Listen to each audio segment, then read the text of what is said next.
Le gouvernement, appuyé par les partenaires bilatéraux, vient d'acquérir un avion présidentiel, donc il va aider le président de la République dans ses déplacements à l'extérieur surtout, et que en fait ceux qui ont aidé sont ceux-là même qui aidaient lors de ces déplacements. Vous savez qu'on n'a pas d'avion propre, et le président de la République, pour de grands rendez-vous, il était difficile de pouvoir ne pas participer. Alors, comme heureusement le Burundi dispose de beaucoup d'amis à gauche à droite, il y en a qui sont proposés de mettre à sa disposition un appareil pour qu'un rendez-vous important ne soit pas raté. Alors, ce sont ceux-là qui ont aidé à ce que, au lieu de prêter tous les jours, chaque fois qu'il y a un événement, ils ont accepté de contribuer à l'achat d'un avion pour que, cette fois-ci, ces tracasseries liées au déplacement du président, du chef de l'État, soient résolues.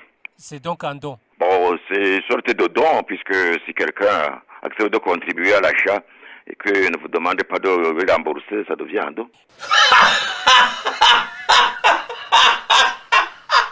Et l'avion vient d'où? Bon, l'avion est acheté aux États-Unis. Les deux marques Gulfstream G4 sont des petits avions, disons, confortables mais rapides, qui sont adaptés au déplacement de haute autorité. Le coût de l'appareil? Bon, le coût avoisine autour de quelques 8 millions de dollars. Umuntu yoba ko ari imfashanyo kuko ni indege ntoyi muri zirya izohererwa umukuru w'igihugu, hanyuma ikaba ari indege yabonetse ku buryo bwatererewe n'abari basanzwe bacuditse no Burundi mu nshuti bagenzi. Murazi ko umukuru w'igihugu yahora afata indege, yafashe urugendo ahari mu bagenzi biwe mu bihugu ducuditse, bamuterera bati turaguhaye indege igendeko kugira ngo ntusibe urubanza rukomeye. Rero yo maze kumvikana none bikirobotse bwo ndimo duterera tukayigura kwama umuntu azarabikora komisiyo yagiye mu nze nko mu nama tuye ko hanze ari mu bihugu bya Afrika canke iburaya ngo indege yarayitererewe na naka ngo none ko yagiye gute kabata amafaranga yatanze gukotesha ati ninde yamutijije.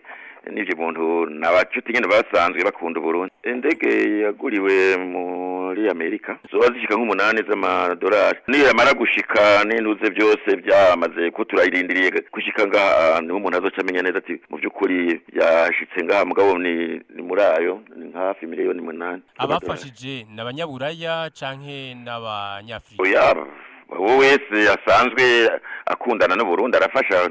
Navuze ni mukuru w'igihugu ageze gufata urugendo hanze byahora bigorana kugira ngo turabe nyene ukotesha indege kwa naha, mugabo kubera abo bakunzi bavuga ati ntusibe turagenda gutijije ejo akunda akagutiza ejo ndagutiza.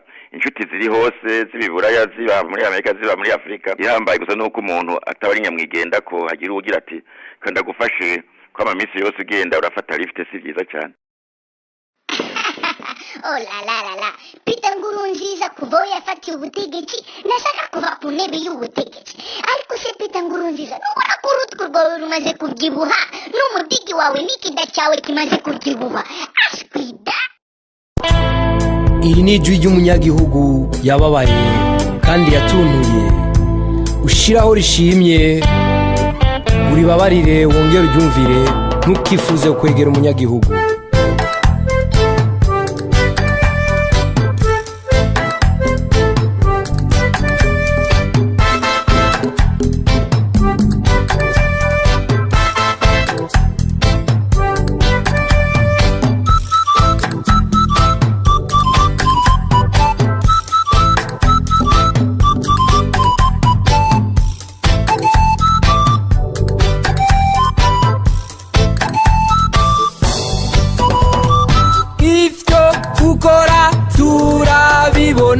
Ivyo uvuga turavyumva, hari ivyo ukora ukaba wihinyuza, hari n'ivyo uvuga twe bikaduca umutima. Munye politike babarira, munye politike babarira, babarira, babarira, mbabarira. Jewe ndibuka iminsi waza ukiri muto cane uza kwiyamamaza wazutwemerera byiza gusa yamare uhashitse uricaye uhashitse uricaye imipanga n'imigano vyigishijwe nande inkoho n'amasasu vyazananye munye politike mabarira munye politike mabarira mabarira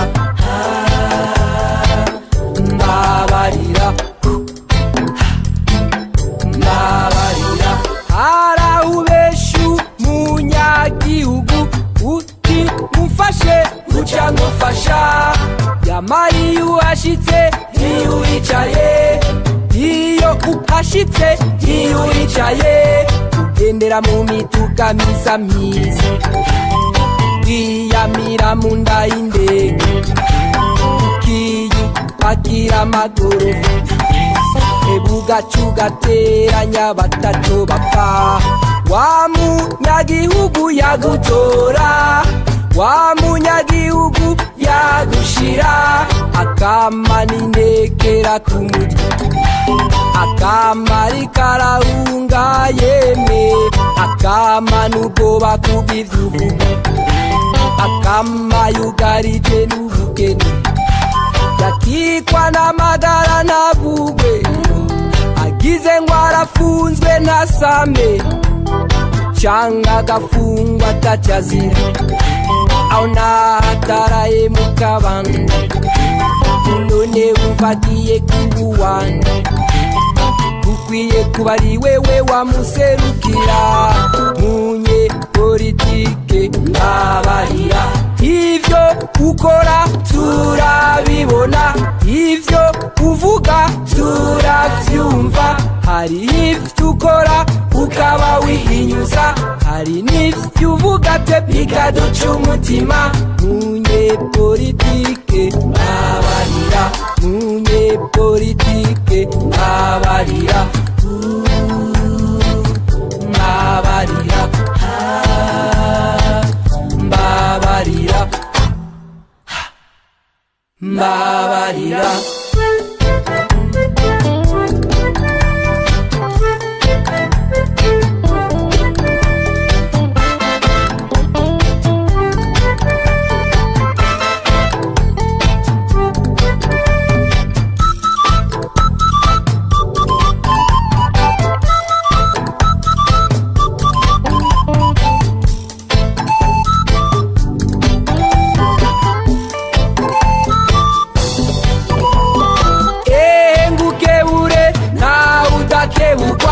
ntawudahanurwa kundira nguhanure niyo watera karashi akarenganya agacinyizo n'ikinyuma ukabibugwa ngo n'amacakubiri uzo kwimbura ingwano n'amarira uzo kwimbura inzara be n'inzigo ariko ugatera urukundo ukabiba ibikorwa n'umwete uzo kwimbura amahoro n'amahonda uzo kwimbura ubumwe n'iterambere munye politike mabarira munye politike mabarira mabarira mabarira mabarira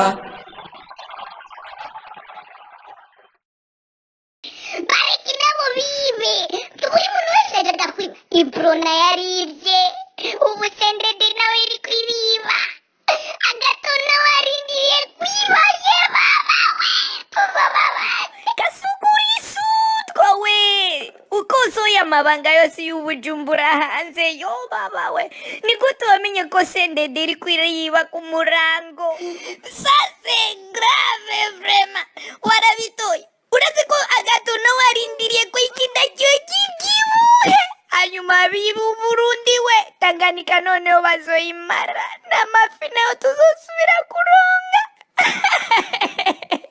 sinduhije we baragukubita inkonji kabisa. bagukomore kabisa wewe uyo mudigi wawe urindire ngo ubyibuhe mu butegetsi nawe uzoronka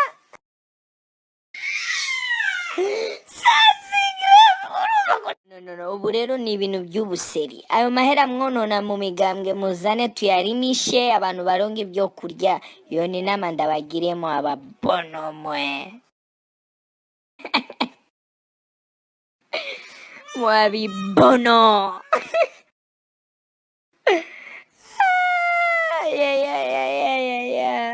watoto wenyu wanaishi Bulaya, abana banyu bari muri Amerika, nyuma mwebwe mushaka ngo twicane mubikulaesha hatutauana mwababono mwe